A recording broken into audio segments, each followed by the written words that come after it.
Olá, bem-vindos à nossa aula. Eu sou a professora Dinancy Silva e hoje nós vamos conhecer o objeto de conhecimento da nossa aula.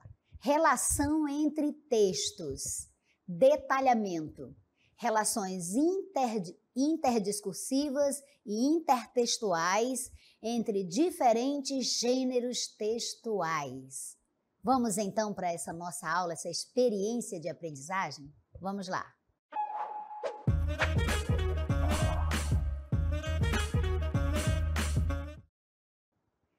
Então, vamos iniciar compreendendo os conceitos de intertextualidade e interdiscursividade. Vamos lá. Olha, então, intertextualidade. O que diz para você essa palavra? O que ela significa para você? A intertextualidade é a relação existente entre os textos. Textos, você já sabe, não é?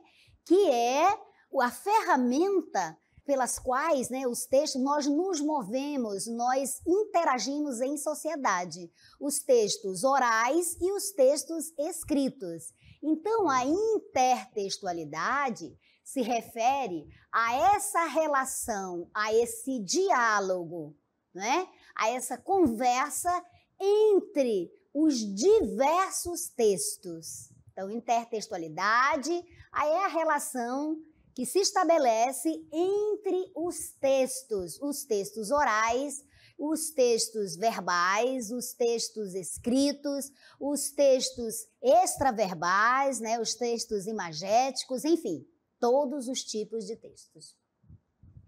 E a interdiscursividade? A interdiscursividade é o diálogo entre discursos. É essa relação também, essa conversa, só que agora entre os discursos, os contextos e as ideologias. Por discursos, nós vamos entender, não é, todos aqueles enunciados, todas as falas, todas as ideias, todos os valores, todas as ideologias e os contextos, né? De uma maneira simplificada. Claro que dá para ir muito mais além, falar muito mais a respeito de discursos. Você ouve no dia a dia, o seu discurso não está coerente. E aí, nesse momento, está falando de maneira simples, a sua fala, né? Seu enunciado aí não está coerente, alguma coisa nesse sentido. Mas discurso tem também um sentido bem mais profundo, né? Os discursos existem muito antes de você e de mim, eles estão aí na sociedade, né? Então, esses dois contextos, esses dois conteúdos aqui que nós trabalhamos, a intertextualidade e a interdiscursividade, são dois conceitos fundamentais para a sua aprendizagem. Qual é, então, a importância de você conhecer sobre intertextualidade e interdiscursividade? Por que é importante você entender e aplicar esses conceitos? Porque você precisa trabalhar a leitura e a análise, a compreensão textual. E é fundamental você entender desses dois conceitos. Sem eles dois, não há como ter-se uma leitura crítica, uma leitura analítica dos textos e a compreensão deles. E também a produção textual, aqueles que você vai produzir, aqueles textos que você vai redigir, que você vai construir, certo? Então, há necessidade de você entender desses dois conceitos, eles são fundamentais. Relembrando, intertextualidade, aquela conversa, aquele diálogo que se estabelece, aquela relação que se estabelece entre os textos. Isso significa o quê? Que um texto conversa com outro texto. Um texto se apropria de elementos de outro texto, de um texto original. Em outras palavras, um texto que eu estou produzindo ou que eu estou lendo de um autor, esse texto tem elementos, está conversando, está em diálogo com outro texto já produzido, já dito, já construído, certo? Sempre vai se relacionar, conversar com outro texto. Professora, isso é possível? Sim. Os textos se relacionam entre si. Você pode até não conhecer ainda o texto anterior, mas o texto que você está lendo, ele dialoga, ele conversa com um outro texto, ele traz elementos de forma implícita ou explícita ali naquele texto. Muito bem. E a interdiscursividade, como nós já vimos, é também uma relação, só que é uma relação que se estabelece entre os discursos. Os discursos, né, que são constituídos, construídos, né, com os valores que estão na sociedade, as crenças, as ideias, as ideologias, não é? Então, cada um de nós, quando fala, quando enuncia, quando conversa, segundo Bakhtin, um grande expoente, não é, dos estudos da linguagem, ele diz que você nunca enuncia uma palavra nova, não é possível dizer algo inteiramente original, algo inteiramente novo. A minha palavra, o meu discurso está carregado, está permeado de outros discursos, já se relacionou com outros discursos, traz elementos de outros discursos, daí eu tenho um interdiscurso, uma interdiscursividade. Então, aquilo que eu falo não é bem meu, né? Aquilo que você fala não é originalmente seu, está permeado de outras vozes, de outras falas, de outras ideias, de outros autores, e que você vai, ao longo do tempo, se apropriando, né? Tornando seu, trazendo para o seu discurso, para o seu enunciado, para a sua voz. Mas a sua voz, o seu discurso, a sua fala, ela é constituída, ela é elaborada e formada com, né, a soma de muitos outros discursos, de uma linha, de uma teia de discurso, aí ao longo da história. O discurso, ele é histórico, né? E ele também é linguístico, ele é constituído historicamente e linguisticamente. Então, agora você já sabe, essa é a minha opinião. Será? A sua opinião é sua porque você se apropriou, porque você foi construindo, observando, mas ela está fundada, né, em muitas outras opiniões, e você, né, se posicionou ao lado daquela que atende às suas necessidades, que atende à sua vontade, enfim, que é conveniente para você. Gente, isso aqui ficou claro para vocês? Assim, para introduzir o nosso assunto? Que intertextualidade é a relação, a conversa, o diálogo que se estabelece entre os textos e que os textos conversam entre si, que não existe só um único texto, que ele tem um texto que pegou elementos de outro texto e construiu, produziu um novo texto com a finalidade, o objetivo de confirmar aquele texto ou de contestá-lo, de produzir outros efeitos de sentido. Isso ficou claro para você? Ficou. E também a interdiscursividade, né, que tem a ver com o discurso, com essa relação entre os discursos, por exemplo, aquelas ideias que você vê muito aí na mídia, né, os discursos, né, por exemplo, os discursos políticos, né, os discursos ideológicos, aqueles grupos sociais, né, que estão assim, isso aqui é um direito meu, estou lutando pelos meus direitos. Eles estão ali expressando um determinado discurso, certo? Então, quando você vir, preste atenção, o verbo é vir, uma manifestação na rua, você já sabe, aquele grupo social está defendendo uma bandeira, está defendendo determinados interesses, né, determinados discursos que estão em oposição, estão se contrapondo a outros discursos que existem na sociedade. Existem inúmeros discursos na sociedade. E aí há uma disputa nas mídias, né? Nas várias mídias sociais, pelo seu posicionamento. Por qual discurso você vai se decidir.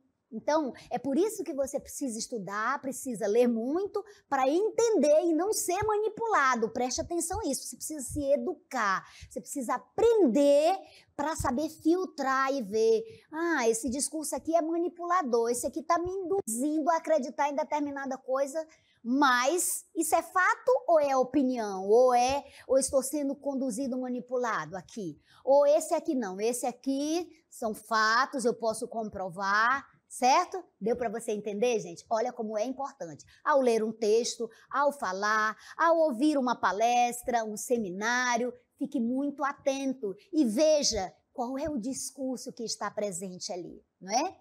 Qual é a relação que se estabelece naqueles textos orais que estão sendo colocados ali. Vamos aos exemplos de intertextualidade. Olha aí.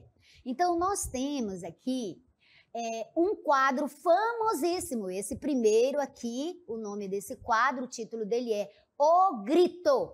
E aí, não é, você observa que essa paisagem, não é, estilizada, não é bem uma fotografia, não é uma imagem muito clara, e você vê uma imagem aqui de alguém que está com as mãos, né, elevada a cabeça e está gritando, né, uma imagem aqui. E no segundo quadrinho, e esse aqui é um quadro famosíssimo, olha aqui o grito, aqui o autor, Edward Munch, ok? Está na Galeria Nacional, e ele é um quadro que foi produzido em 1893, é de uma famosa vanguarda, né, europeia. E aqui nós temos esse outro quadro, né, que o autor é Gabriel Delgado, não é, da Venezuela, e ele simplesmente, não é, pegou basicamente parte da paisagem. Você observa aqui, ó, tem esses elementos aqui que ele trouxe para o quadro dele, ele se apropriou de alguns elementos, né? Estabeleceu uma relação aqui, se apropriando de algumas partes, de alguns elementos, né? A ponte é basicamente a mesma que você vê aqui presente no texto original, na imagem original, porque isso também é um texto, tá, gente? Não é um texto verbal, é um texto imagético da linguagem, né? Extraverbal. É um texto construído com imagem. É texto por quê? Porque tem sentido. Aqui traduz um sentido. Tudo que tiver sentido se constitui num texto que traz uma ideia, que traz um sentido. E aqui nós temos uma pessoa. Então, esse quadro dialogou, né, com o quadro original. E aqui você tem uma intertextualidade, uma relação estabelecida aí entre essas duas obras. Muito bem. Passemos, então, a compreender um pouco mais da interdiscursividade. Vamos ver alguns detalhes, além do conceito que tem que ficar muito claro para você. Vamos lá. Então, a interdiscursividade, gente, é um prefixo que significa no meio, né? Em relação. Então, a interdiscursividade, como você já entendeu, é a relação entre discurso, não é? É essa conversa que se estabelece entre os diversos discursos presentes na sociedade, conforme nós já colocamos para você. Então, nos textos, e a interdiscursividade vai se manifestar, obviamente, nos textos. Então, nos textos em que ocorre a interdiscursividade, e relembrando que o texto pode ser verbal e não verbal, e nós acabamos de ver um exemplo de texto não verbal, né, de uma pintura. Então, nos textos em que ocorrem a interdiscursividade, os diálogos, essa relação, essa conversa existente entre os textos são intencionais. e não estão marcados nos textos como metalinguagem, ou seja, uma linguagem falando da própria linguagem, não. Estão no discurso, estão no nível do discurso. Que é isso, professora? É no nível da ideia, da ideologia. Está conversando, está dialogando com a ideia presente no outro texto, certo? É de forma mesmo abstrata. Por quê? Porque está no plano das ideias, da ideologia, certo? Mas, ao mesmo tempo, se você tiver um conhecimento de mundo, se você tiver leitura suficiente, se você já viu, você vai relacionar, você vai perceber, então, a relação existente aí nesses discursos, certo? Nessas ideias que estão presentes tanto nos textos verbais quanto não verbais, né?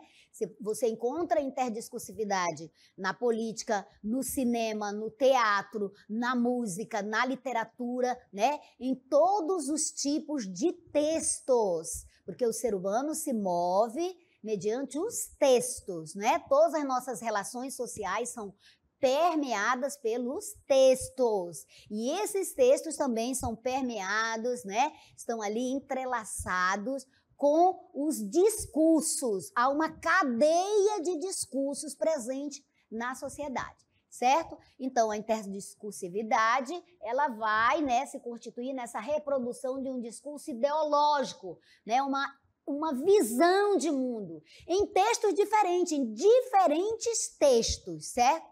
Então, ela vai ocorrer, né, devido a essa mesma visão de mundo que vai estar disseminada na sociedade através dos diferentes discursos, certo? E aí, um ponto interessante é que a interdiscursividade, ela vai pressupor essa semelhança de ideia, né? Num texto e no outro, vão estar presentes ali a semelhança das ideias, das intenções, né, das finalidades, do discurso, daquilo em que eu acredito, dos valores, das crenças. Muito bem. Seguindo, então, nós vamos ver, né, exemplos aqui. Vamos ver. Leia comigo, no texto 1, do que a terra mais garrida, teus risonhos lindos campos têm mais flores, nossos bosques têm mais vida, nossa vida no teu seio mais amores. Você conhece, isso aqui é um texto conhecido seu, fragmento de um texto conhecido seu, porque ele faz parte do nosso hino nacional, né? De um dos nossos símbolos da nossa pátria, da nossa nação, e todo brasileiro deve conhecer, né? Deve ser um orgulho ser brasileiro, conhecer, né? Os nossos símbolos, né? Os nossos valores. E o que você nota aqui? Do que a terra mais garrida, teus risonhos lindos campos têm mais flores, nossos bosques têm mais vida, nossa vida no teu seio mais amores. Você nota aqui o quê? Nacionalismo. Você nota aqui amor à pátria, o valor, né, do nacional, da nossa identidade, né, nacional, do nosso símbolo, do amor que nós devemos ter pela nossa nação, de pertencimento à nossa pátria, à nossa nação, valorização da nossa terra, daquilo que é nosso. Nossa terra é mais garrida, teus risonhos lindos campos têm mais flores, amor, exaltação da terra. Vamos para o texto número 2. O texto número 2 diz assim: nosso céu tem mais estrelas, nossas várzeas têm mais flores, nossos bosques têm mais vida, nossa vida mais amores. Você também já conhece esse texto. Esse texto é da Canção do Exílio de Gonçalves Dias. Aqui também ele exalta a terra, aqui também você percebe o mesmo discurso, né? Você percebe que é o discurso do nacionalismo, da exaltação do valor da terra, né? E também um discurso aí, né? Uma coisa que tá um sentimento de saudade da terra, porque no caso dele, ele estava exilado, né? Estava em Portugal e aí sentia muita saudade da nossa terra, certo? Agora, outra coisa que você percebeu é que tem intertextualidade nesses dois, eles estão conversando, né, um com o outro. E também tem a interdiscursividade, porque estão presentes aqui o quê? Os mesmos valores. Nesses dois textos estão presentes os valores semelhantes, as ideias semelhantes, a mesma ideologia, certo? Texto 3, vamos lá. Então, nós temos, nossas flores são mais bonitas, nossas frutas mais gostosas, mas custam 100 mil reais a dúzia. Esse texto é Canção do Exílio, de Murilo Mendes, autor modernista, não é? Então, o que é que você percebe aqui? Esse texto, esse terceiro texto, ele está dialogando com os dois primeiros? Está. Né? Você viu que ele se apropriou de alguns elementos. Nossas flores são mais bonitas, a mesma estrutura de verso, né? Nossas frutas mais isso, até aqui assim, tá dialogando com os dois outros, né? Vou retomar aqui para você perceber. Nosso céu tem mais, a estrela, você vê, nossas vasas têm mais isso. Então, dialogou com o segundo e também dialogou com o primeiro texto, né? Nossos bosques têm mais vida, nossa vida no teu seio mais amores. Você vê que há uma conversa, há um diálogo estabelecido entre esses três textos que nós temos aqui. Então, aqui nós temos intertextualidade? Temos. Por quê? Porque já entendemos que a intertextualidade se refere a quê? A uma relação, a uma conversa, a uma retomada de um texto anterior. Então, tanto o segundo quanto o terceiro texto, fragmentos de texto, estão conversando, estão em relação, estão dialogando com os dois primeiros, certo? E também temos discursividade, temos interdiscursividade, porque estão tratando de valores, né? Estão retomando ideias, né? Está aqui no plano abstrato, mas está implícito aqui, mas está o diálogo, né? Só que há uma pequena contestação aqui, olha, aqui tem uma pequena dessemelhança, eles têm que estar em semelhança. Então, os dois primeiros têm interdiscursividade, né, bem plena. Nesse daqui, até retomou elementos e você vê a intertextualidade, mas não está bem aqui, né?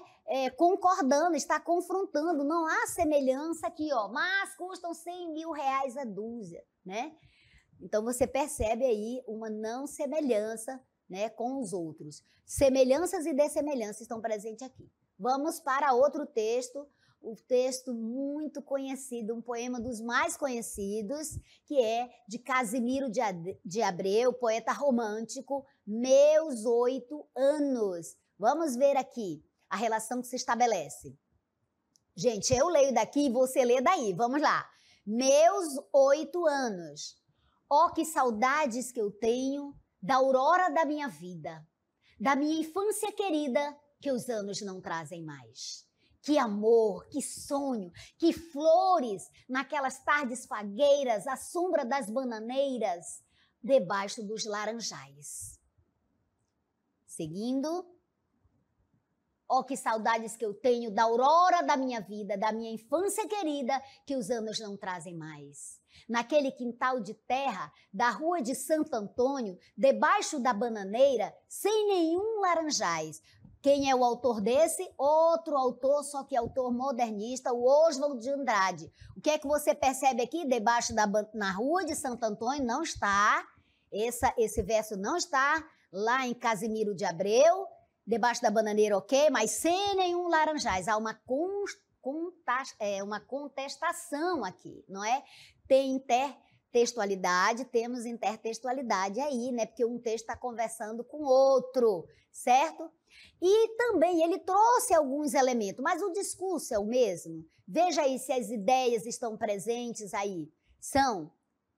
Estão presentes, olha, no poema do Casimiro de Abreu, você nota uma infância idealizada. Casimiro de Abreu, quando compôs aquele poema, ele só tinha 20 anos, né? E ele já estava com saudades da infância dele, ele idealizou tudo, era tudo perfeito, tudo maravilhoso. Mas a infância de todo mundo é tão perfeita, tão maravilhosa assim? O Oswald está dizendo aqui que não tinha nenhum laranjais para ele, né? Então, aí nós temos, né, esses contextos. Vamos lá, vamos seguir, que nós temos um outro texto que também está conversando com o poema de Casimiro de Abreu. Nós temos aí Meus 8 Anos, agora sob o ponto de vista de Joãozinho, ok? De Dona Rosa. Vamos lá. Oh, quanta saudade que eu tenho do alvorecer de minha vida, da minha infância querida que os tempos não trazem mais. Naquele quintal de terra, na rua Rui Barbosa, debaixo de uma frondosa mangueira, roupas no varal, sem bananeiras e sem laranjais. Conversou, esse texto dialogou com o texto de Casimiro de Abreu e dialogou com o de Oswald, né? E por que a gente percebe? Sem bananeiras e sem laranjais. Então, houve aqui retomada dos elementos lá do texto do Oswald de Andrade, certo? Mas nós notamos a intertextualidade e o discurso presente. Você está vendo? A relação entre os discursos, certo? Mais exemplos agora para você consolidar o conceito de intertextualidade e de interdiscursividade, saber diferenciá-los e ver as semelhanças e não, né? E dessemelhanças entre eles. Vamos lá. Discurso liberal. Então, veja aqui. Na sociedade estão postos vários discursos. Entre eles, um discurso político da direita, né? Das pessoas que têm valores de direita, conservadores, de família, né, de pátria, de uma determinada visão do mercado, etc, etc.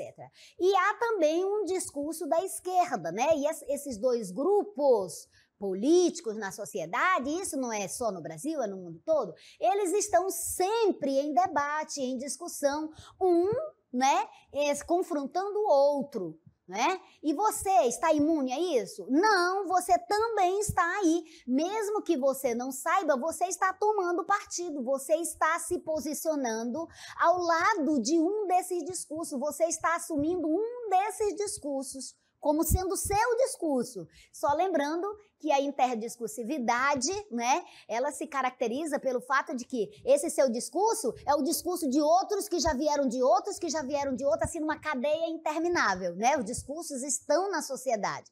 Cabe a você analisá-los e ver qual deles, né?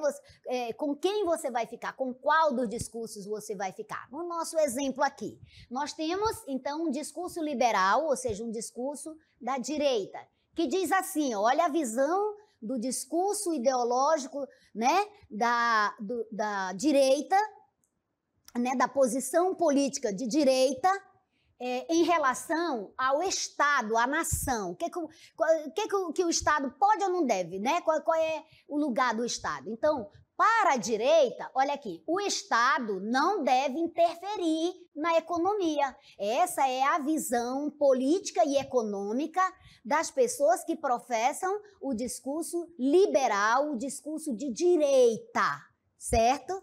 Então, para essas pessoas, o Estado, a nação, né, o Estado como um todo, ele não deve se meter na economia, no mercado. O mercado vai se regular por si mesmo, né? É só nas coisas mínimas mesmo. Ela se ajusta por si só. Ela quem? A economia. Na visão de um dos maiores economistas do século XVIII, que é Adam Smith, né, um economista britânico e que ditou a economia dos vários países capitalistas por muitos e muitos anos e ainda segue, né? Na visão dele, o Estado deve o quê? Cuidar de alguns setores da economia, de alguns setores, né? Outros não. Outros deixa para a iniciativa privada, certo? Então, esse é um discurso. Agora, um outro exemplo também de discurso liberal, de discurso da direita. Vamos lá, diz assim, em ambientes de concorrência, deve deixar-se funcionar o mercado. O que é que você percebe aqui? Esse aqui é do Antônio Pires, que é economista e político português do século XX, certo? Então, ele também, o Antônio Pires, ele também assume esse discurso, né? Ele está literalmente concordando com essa visão do Adam Smith, né? O discurso da direita. Então, aqui há intertextualidade. Esse discurso do Antônio aqui, ambiente de concorrência, ele deve deixar-se funcionar o mercado. O mercado é que manda, né, na economia, né? Porque eu aqui montei o meu negócio, outro empresário montou o negócio dele ali, aquela concorrência ali vai baratear os preços, né? E vai ajudar a sociedade a ser uma visão, é um ponto de vista, certo? Então, né, esses dois discursos aqui estão um retomando o outro, então há interdiscursividade e a intertextualidade, porque um está concordando com o outro. São as mesmas ideias, observe, a mesma ideologia, certo? Agora, vamos continuar vendo um outro aqui, um outro texto. Vamos ver se está também concordando ou se está confrontando, se está em discussão. É a concorrência, com cada comerciante tentando vender mais que o outro, que derruba os preços, beneficiando toda a sociedade. O sistema só funciona, obviamente, se o governo não intervier, né, não interferir, não se meter, concedendo privilégios. Esse aqui é a opinião, é a afirmação, né, da Ruth Costa, jornalista brasileira. Provavelmente, ela deve entender de economia para fazer essa afirmação, certo? Então, aqui nós temos concordância com os dois discursos anteriores? Sim, temos. Então, nós temos intertextualidade e temos interdiscursividade. O discurso é o mesmo, está se relacionando um com o outro, a ideia é a mesma. Vamos agora verificar exemplo de discurso socialista, ou seja, daqueles que adotam a posição política da esquerda, né? Dos valores, segundo esse ponto de vista de avanço, né? Vamos lá. O capitalismo, enquanto se reproduz em proporções cada vez maiores, reproduz também em número crescente a classe dos operários pobres. Essa é uma afirmação, né, de Karl Marx, economista alemão, né, que nunca trabalhou. Então, aí outro exemplo aqui. Pelos campos, há fome em grandes plantações. Esse aqui é uma fala do Geraldo Vandré, músico brasileiro, agora do século XX. Outro texto, a cidade só cresce, o de cima sobe e o de baixo desce, né? Rimando aqui, cresce e desce, também é uma fala, né? Um discurso aqui do Chico, músico brasileiro, agora do século XX. Aqui você tem também 3 exemplos, né, de discursos, né, de um discurso presente na sociedade, o discurso, né, a esquerda, o discurso da esquerda. Eles acreditam que o capitalismo não faz bem, né? Que o capitalismo não faz bem para a sociedade. Mas será verdade? Isso é fato ou opinião? E você já conhece, já sabe, né? Então, aqui há um confronto de ideias, está presente um discurso que vai contra, né, o capitalismo, que é o regime que mais produziu avanço na sociedade, né? E o discurso de esquerda é aquele discurso, né, que defende regimes que só produziram miséria, fome e genocídio na sociedade. Mas está aqui, né, 2 discursos postos, aí você lendo os textos, fazendo as suas leituras no livro, você vai tomar a sua posição. Nós finalizamos aqui a nossa aula, esperamos que você tenha entendido os 2 conceitos, observado os exemplos e, sobretudo, gostado da nossa aula e aprendido.